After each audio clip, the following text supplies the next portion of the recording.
अस्सलाम वालेकुम दोस्तों, आज की इस इंटरेस्टिंग वीडियो में हम देखेंगे कि स्पेस में जाने का सफर कैसे शुरू हुआ और वो कौन सी पहली आर्टिफिशियल सैटेलाइट थी जिसे स्पेस में लॉन्च किया गया। 3, 2, 1, 0,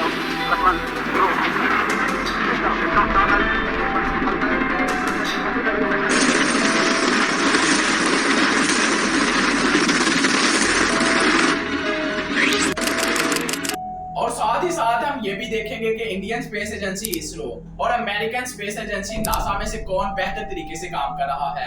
हम इन दोनों स्पेस एजेंसीज को कंपीट करके देखेंगे और इन दोनों स्पेस एजेंसीज की फ्यूचर के लिए की गई प्लानिंग का तजिया करेंगे कि ये आने वाले टाइम में कौन कौन से मिशंस लॉन्च करने वाले हैं और वो कौन से मिशंस हैं जो लॉन्च कर चुके हैं और कितनी कॉस्ट में। इन सब चीजों का फुल डिटेल कंपैरिजन किया जाएगा आज की इस इंटरेस्टिंग वीडियो में। 4, 3, 2, 1, 0. India is aiming to become the fourth space agency to reach the mythical sphere. 16,000 से भी ज्यादा लोगों का इसरो संगठन है। इसे पूरी तरह से भारतीय संगठन कह सकते हैं। 1979 SLV-3 satellite launch vehicle. I was the project director, mission director. My mission is to put the satellite in orbit. और इस वीडियो के लास्ट में हम ये कंक्लूजन भी निकालेंगे कि स्पेस एजेंसीज को और ज्यादा टेक्नोलॉजी डेवलप करने के लिए किस तरीके से काम करना चाहिए। मजीद तफसीलात जानने के लिए वीडियो के लास्ट तक साथ बने रहिए और एक छोटा सा लाइक और सब्सक्राइब तो बनता है क्योंकि इस वीडियो को बनाने में बहुत ज्यादा मेहनत लगती है। सब्सक्राइब। साल 1947 की बात है कि सेकेंड वर्ल्ड वॉर को खत्म हुए सिर्फ 2 साल ही गुजरे थे और अमेरिका और सोवियत यूनियन के बीच में तनाव बढ़ने लग रहा था। ये दोनों मुल्क 2 सुपर पावर्स की तरह उभर कर सामने आए थे वॉर के बाद, लेकिन इन दोनों की पॉलिटिकल आइडियोलॉजी में जबरदस्त क्लैश देखने को मिला। इनके बीच बड़ी राइवलरी की वजह से कोल्ड वॉर स्टार्ट हुई। इस टाइम 2 मुल्क अपने न्यूक्लियर हथियारों को ताकतवर बनाने की कोशिश कर रहे थे, इसीलिए ये दोनों मुल्क एक इंटरकॉन्टिनेंटल बैलिस्टिक मिसाइल्स की डेवलपमेंट करने लग रहे थे। एक ऐसी मिसाइल जिसका इस्तेमाल किया जा सके न्यूक्लियर हथियारों को डिलीवर करने के लिए एक कॉन्टिनेंट से दूसरे कॉन्टिनेंट, अमेरिका से सोवियत यूनियन पर या सोवियत यूनियन से अमेरिका पर। इन ICBMs को इतने लंबे डिस्टेंस कवर करने पर बेसिकली बाहर की स्पेस में रॉकेट लॉन्च करना पड़ता है। तो दोनों मुल्कों को पता था कि अगर किसी भी मुल्क ने ऐसी टेक्नोलॉजी डेवलप कर ली जिससे स्पेस में पहुंचा जा सकता है, उस मुल्क के पास हथियारों के मामले में एक बहुत ही बड़ा एडवांटेज होगा। इसी रीजन से दोनों मुल्क कंपटीशन में लग गए कि कौन पहले स्पेस तक पहुंच सकता है। इन दोनों के बीच में एक स्पेस रेस स्टार्ट हुई। साल 1955 में अमेरिका ने अनाउंस किया था अपना प्लान कि वो आर्टिफिशियल सैटेलाइट्स लॉन्च करेंगे स्पेस में। To share its meaning is not governed by the efforts of others. We go into space. इस अनाउंसमेंट के कुछ ही दिन बाद सोवियत यूनियन ने कहा कि वो भी आर्टिफिशियल सैटेलाइट लॉन्च करना चाहते हैं। करीब 2 साल बाद अक्टूबर 1957 में सोवियत यूनियन इस रेस में आगे निकल गया।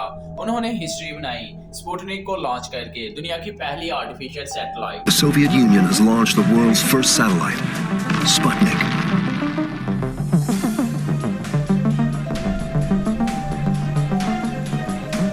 एक महीने बाद उन्होंने एक और सैटेलाइट भेजा स्पुतनिक 2। इस बार सैटेलाइट के अंदर पहली बार एक लिविंग क्रिएचर था, एक कुत्ता जिसका नाम था लाइका। अमेरिका ने कैचअप किया कि जनवरी 1958 में जब उन्होंने अपनी पहली सैटेलाइट लॉन्च की एक्सप्लोरर 1। इन दोनों मुल्कों के बीच में कंपटीशन इतना खतरनाक था, मोटिवेशन इतना ज्यादा था कि स्पेस टेक्नोलॉजी में प्रोग्रेस बड़ी तेजी से देखने को मिला। इस बीच इंडिया में बैठे एक साइंटिस्ट डॉक्टर विक्रम साराभाई बड़ा इंस्पायर्ड फील होने लगे इस स्पेस टेक्नोलॉजी में डेवलपमेंट्स को देखकर। स्पेशली स्पुतनिक की लॉन्च के बाद 1957 में उन्होंने रियलाइज किया कि मुल्क की डेवलपमेंट के लिए स्पेस में डेवलपमेंट करना कितना जरूरी है। साल 1962 तक इन्होंने जवाहरलाल नेहरू को कन्विंस कर दिया था कि इंडिया के पास भी अपना स्पेस प्रोग्राम होना चाहिए और कुछ इस तरीके से शुरुआत होती है दोस्तों इसरो की। 5, 4, 3, 2, 1, 0. India is aiming to become the fourth space agency to reach the mythical sphere. 16,000 से भी ज्यादा लोगों का इसरो संगठन है। इसे पूरी तरह से भारतीय संगठन कह सकते हैं। 1979 SLV-3 satellite launch vehicle. I was the project director, mission director. My mission is to put the satellite in orbit. Start में इसरो का नाम होता है INCOSPAR, Indian National Committee for Space Research. Prime minister Jawaharlal Nehru इसे setup करते हैं under the Department of Atomic Energy. Doctor Vikram Sarabhai को उसका चेयरमैन बनाया जाता है और यही रीजन है कि डॉक्टर साराभाई को हम आज के दिन जानते हैं as the father of Indian space programme. अपने शुरू के दिनों में इनकोस्पार के पास बहुत ही लिमिटेड इंफ्रास्ट्रक्चर और रिसोर्सेज होते हैं। यही वजह है कि आपको ऐसी फोटोज देखने को मिलेंगी जहां पर रॉकेट के पार्ट्स को साइकिलों पर और बुलेट कार्ट्स पर ट्रांसपोर्ट किया जाता है। ऐसे ही इनको स्पार किसी दूर के एक गांव में पुराने चर्च में बिशप के घर को कंट्रोल रूम बनाना पड़ता है। तो दूसरी तरफ ऐसे भी केसेस देखे गए हैं जहां पर बेंगलुरु में किसी एक टॉयलेट को रिपर्पस किया गया as a satellite data receiving centre. Resources की कमी की वजह से बहुत जुगाड़ करना पड़ा था शुरू में, लेकिन इंडिया की स्पेस जर्नी ऑलमोस्ट इमीडिएटली शुरू हो गई थी। नवंबर 1963 में इनको स्पार के एस्टैब्लिश होने के 1 साल बाद ही इंडिया ने अपना पहला रॉकेट लॉन्च किया। ये एक ऐसा साउंडिंग रॉकेट था, एक ऐसा रॉकेट जिसमें इंस्ट्रूमेंट्स होते हैं अलग अलग मेजरमेंट्स लेने के लिए। अर्थ की एटमॉस्फेयर में इलेक्ट्रॉन्स को स्टडी करने के लिए इसे लॉन्च किया गया था और उस वक्त सप्लाई किया था नासा ने। इसके सक्सेसफुल लॉन्च होने के बाद इंडियन साइंटिस्ट को एक्सपीरियंस मिला, नासा से सीख मिली और फिर इंडियन साइंटिस्ट ने बनाया अपना पहला खुद का साउंडिंग रॉकेट। इसे नाम दिया गया था रोहिणी 75 और 20 नवंबर 1967 को इसे सक्सेसफुली लॉन्च किया गया। इसके कुछ साल बाद ही 15 अगस्त 1969 को इंडिया के 22 ईयर्स ऑफ इंडिपेंडेंस में इनको स्पार को रीनेम किया जाता है इसरो, क्योंकि अब ये सिर्फ कोई कमेटी नहीं थी, ये अपनी खुद की ऑर्गेनाइजेशन बन गई थी। एक ऐसी ऑर्गेनाइजेशन जिसका मकसद था स्पेस टेक्नोलॉजी का इस्तेमाल करना मुल्क की डेवलपमेंट के लिए। एक बार फिर से डॉक्टर साराभाई को चेयरमैन बनाया जाता है इस ऑर्गेनाइजेशन में। डॉक्टर साराभाई की लीडरशिप के अंडर इसरो के साइंटिस्ट बड़ी मेहनत से काम करते हैं स्पेस टेक्नोलॉजी की फील्ड में। साल 1975 में जाकर इंडिया अपनी पहली आर्टिफिशियल सैटेलाइट लॉन्च करता है जिसका नाम होता है Aryabhata. Country's first satellite, Aryabhat, was launched into space. The satellite name was given after Aryabhat, who was a famous Indian astronomer, mathematician in the 5th century. Unfortunately doctor Sarabhai जिंदा नहीं रहते इस काम को देखने के लिए। उनकी डेथ साल 1971 में ही हो जाती है कार्डियक अरेस्ट की वजह से। लेकिन उनके बाद अगले इसरो चेयरमैन बनते हैं सतीश धवन, एक बहुत ही टैलेंटेड मैथमेटिशियन और एरोस्पेस साइंटिस्ट। वैसे ये जो पहली सैटेलाइट की लॉन्च थी ये की गई थी सोवियत यूनियन से। इसरो ने सोवियत यूनियन की मदद ली थी क्योंकि इंडिया और सोवियत के दरमियान एक एग्रीमेंट हुआ था। लेकिन आने वाले टाइम में 1980s में नए रिकॉर्ड्स टूटते हैं। इंडिया सक्सेसफुल हो जाता है अपना खुद का सैटेलाइट व्हीकल लॉन्च बनाने में, तो बाकी मुल्कों पर अब रिलाई करने की जरूरत नहीं सैटेलाइट लॉन्च करने के लिए। पहला सैटेलाइट लॉन्च व्हीकल SLV-3 इस्तेमाल किया जाता है रोहिणी सैटेलाइट को ऑर्बिट में भेजने के लिए, और इसके बाद इसरो कई और सैटेलाइट लॉन्च व्हीकल्स पर काम करता है, जैसे कि augmented satellite launch vehicle ASLV, या फिर polar satellite launch vehicle PSLV, या फिर geosynchronous satellite launch vehicle GSLV, जिसका इस्तेमाल किया जाता है सैटेलाइट्स को जियो स्टेशनरी ऑर्बिट्स में भेजने के लिए। साल 1983 में इसरो एक बार फिर से नासा की मदद लेता है इनसैट सैटेलाइट को लॉन्च करने के लिए। इनसैट का फुल फॉर्म है Indian national satellite system. Basically एक सीरीज ऑफ कम्युनिकेशन सैटेलाइट्स जिन्हें अर्थ के ऑर्बिट में डाला जाता है, जिनका मकसद है रेडियो वेव्स के थ्रू कम्युनिकेट किया जा सके।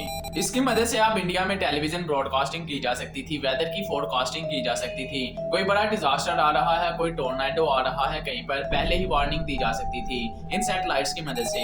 इंटरेस्टिंग चीज ये थी कि जहां एक तरफ अमेरिका और सोवियत यूनियन एक दूसरे से बड़े कंपटीशन में लगे हुए थे, इंडिया ने टाइम टू टाइम इन दोनों ही मुल्कों की स्पेस एजेंसीज की मदद ली। अप्रैल 1984 में एक और रिकॉर्ड टूटता है। राकेश शर्मा, एक फॉर्मर इंडियन एयरफोर्स के पायलट, पहले और बाद इंडियन सिटीजन बन जाते हैं स्पेस में जाने वाले।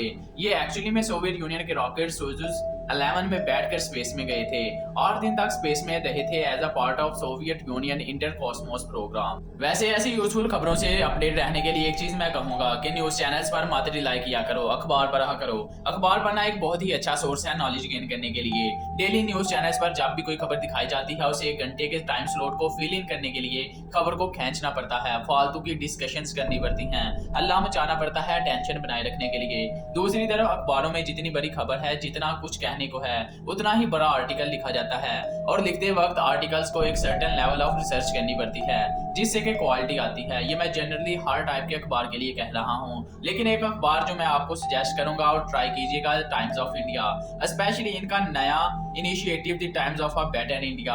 ये फोकस करता है इंडिया की सक्सेस स्टोरीज पर। अगले 2 वर्षों में इसरो की प्रोग्रेस और तेजी से बढ़ती है। साल 2008 में मिशन चंद्रयान-1 सक्सेसफुल हो जाता है, इंडिया का पहला मिशन चांद पर जाने वाला। 7, 6, 5, 4, 3, 2, 1, 0, +1, +2, +3। ये एक ट्रेंडिंग पॉइंट बन जाता है पूरी ऑर्गेनाइजेशन के लिए। दुनिया को पता लगता है कि इसरो भी यहाँ पर क्या दिखा सकता है, जब तक 2013 में इंडिया का पहला मार्स ऑर्बिटर मिशन लॉन्च किया जाता है और इंडिया तारीख में पहला मुल्क बन जाता है मार्स के ऑर्बिट में सक्सेसफुली एंटर करने वाला फर्स्ट अटेम्प्ट में। 3, 2, 1, 0 +1, 2, liftoff normal.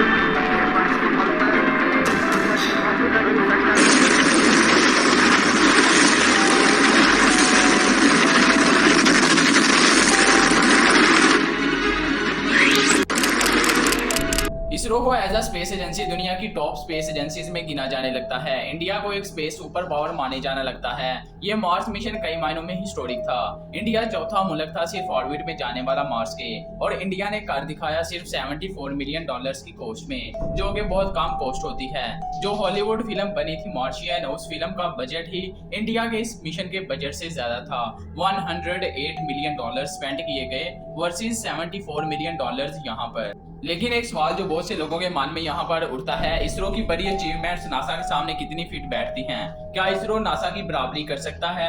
अब नासा की शुरुआत 4 साल पहले की गई थी इसरो से, साल 1958 में, लेकिन तब से लेकर अब तक नासा ने 1000 से ज्यादा अनमैप्ड मिशंस और करीबन 245 मिशंस लॉन्च किए हैं आउटर स्पेस में।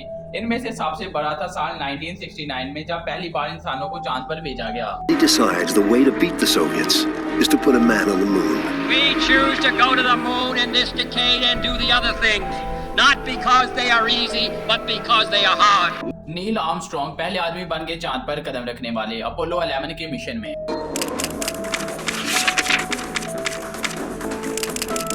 अमेरिका आज के दिन वाहिद मुल्क है जिसने इंसानों को चांद की सरफेस पर लैंड कराया। इसके अलावा इनका केपलर स्पेस टेलीस्कोप जिसने हजारों एक्सो प्लैनेट्स को डिस्कवर किया, यानी वो प्लैनेट्स जो हमारे सोलर सिस्टम के बाहर हैं। नासा की मदद से ही इंटरनेशनल स्पेस स्टेशन को लोअर अर्थ ऑर्बिट में प्लेस किया गया, एक ऐसा स्पेसक्राफ्ट जिसमें इंसान रह सकते हैं, काम कर सकते हैं और एक्सपेरिमेंट्स कर सकते हैं इस स्पेस में। फिर नासा ने मार्स की सरफेस तक भी रोवर्स भेजे हैं, जैसा कि 2015 में क्यूरियोसिटी रोवर मार्स की जमीन पर लैंड किया और पानी का पहला एविडेंस पाया कि मार्स पर लिक्विड स्टेट में वाटर एग्जिस्ट करता है। और हाल ही का famous James Webb space telescope है जिस पर मैं 2 वीडियोस अपलोड करूंगा।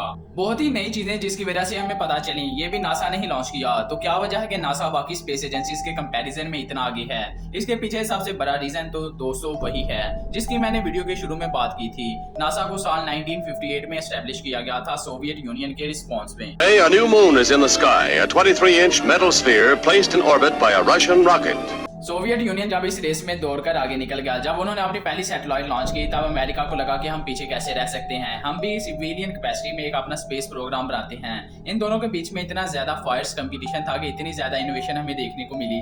इसके अलावा दूसरी वजह है नासा के गोल्स। नासा के गोल्स अगर आप डिटेल में देखोगे तो आपको दिखेगा कि इनका बेसिकली मकसद है मैनकाइंड की नॉलेज को इंक्रीज करना और इंसानों की प्रेजेंस को स्पेस में बढ़ाना। इसे आप इसरो से कम्पीट करो तो इसरो को एक्चुअली में किसी मुल्क से कम्पीट करने के लिए नहीं बनाया गया था। इंडिया के किसी दूसरे मुल्क के साथ कोई जंग नहीं चल रही थी कि इंडिया को मजबूरी में आकर, प्रेशर में आकर इसरो डेवलप करना पड़ा। इसरो का मकसद था स्पेस टेक्नोलॉजीज को डेवलप करना मुल्क के सोशियो इकोनॉमिक बेनिफिट के लिए।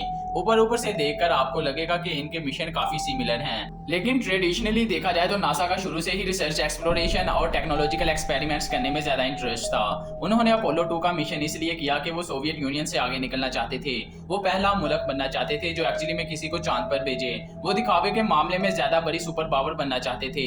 यहाँ पर एक रेस चलने लग रही थी। दूसरी तरफ इसरो ने ऐसी चीजों पर फोकस किया जिससे मुल्क का भला हो, जैसे कि ऐसा सैटेलाइट नेटवर्क बिछाया जा सके जिससे टेलीविजन की ब्रॉडकास्टिंग हो सके, वेदर फोरकास्टिंग की जा सके। हालांकि जो बाद के मिशन से इसरो के जैसे कि चंद्रयान या मंगलयान, वो एक्सप्लोरेशन की कैटेगरी में ज्यादा फिट बैठते हैं, लेकिन शुरुआत में इसरो का फोकस इन चीजों पर इतना नहीं था। इसके अलावा एक तीसरी वजह आ जाती है दोनों एजेंसीज का बजट। नासा का पूरे साल का बजट है $24 बिलियन के अराउंड। इसे कंपेयर करो इंडिया में डीओएस का बजट से, जिसे $1.7 बिलियन मिलते हैं एक साल के, और डीओएस के अंदर एक ऑर्गेनाइजेशन है इसरो, तो इसरो को उस $1.7 बिलियन का कुछ पोर्शन ही मिल पाता है।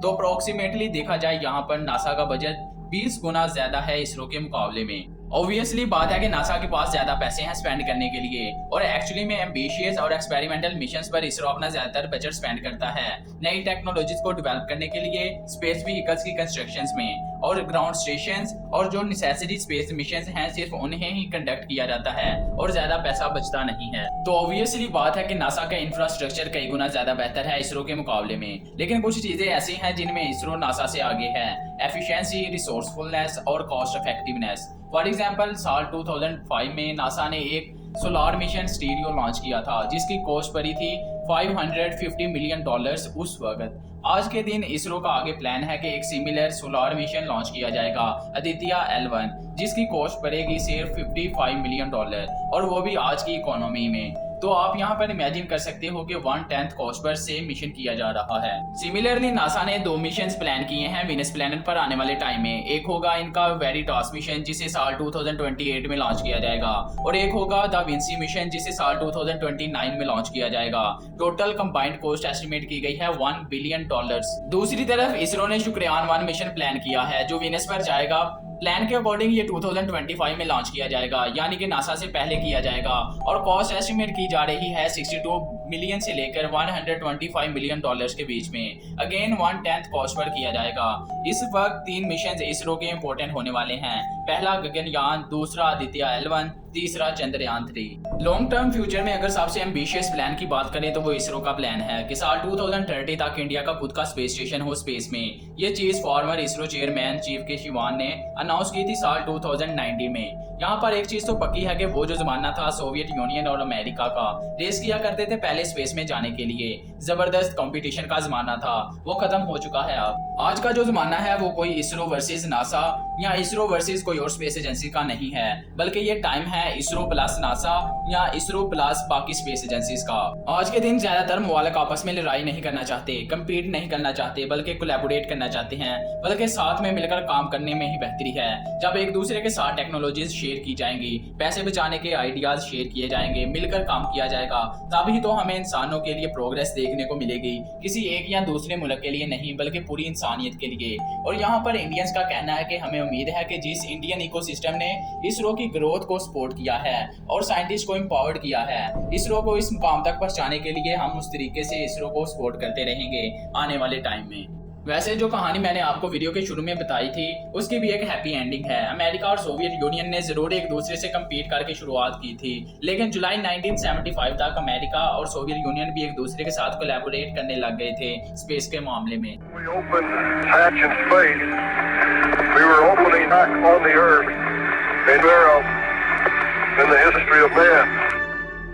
और 1975 ही वो साल बताया जाता है दोस्तों जब ये स्पेस रेस खत्म हुई। इन दोनों मुल्कों ने एक दूसरे के अगेंस्ट भागना बंद किया और साथ में मिलकर ये दौड़े। वीडियो पसंद आई तो आप स्पेस रिलेटेड और वीडियोस देख सकते हैं जिनका लिंक मैंने डिस्क्रिप्शन में दे दिया है। For more informative videos like and subscribe my channel and thank you for watching this informative video.